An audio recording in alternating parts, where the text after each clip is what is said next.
شهر رمضان الذي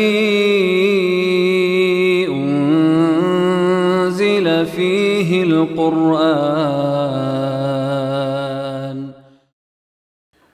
الحمد لله والصلاة والسلام على رسول الله أما بعد.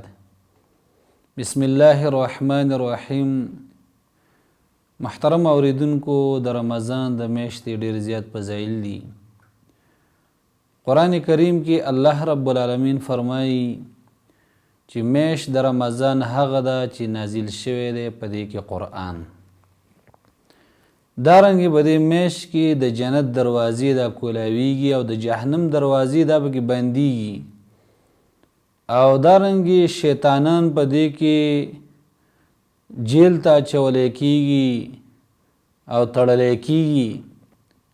په دې میاشت کې الله رب العالمین روزهدار ته بخانه کوي او د دې روزې اجر الله رب العالمین ډیر زیات ورکوي چې د هغې معلومات موږ ته نشته.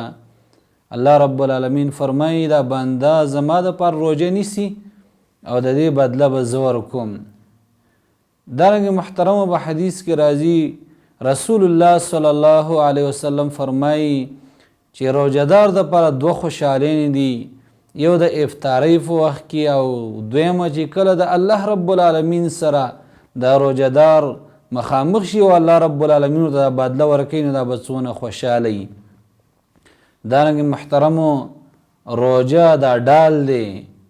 دارنګې په روژه کې اعمال چې کوم دي دا په چندونو کیږي. الله رب العالمین ډیر اجر ورکوي انسان ته د هر یو عمل.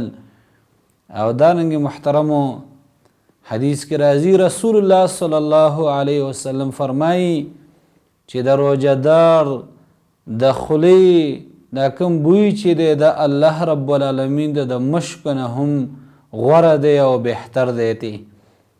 نو د روژې ډېر زیات فضایل دي. الله رب العالمین دې موږ ټولو ته توفیق راکړي چې دا روژه په صحیح طریقې سره ونیسو.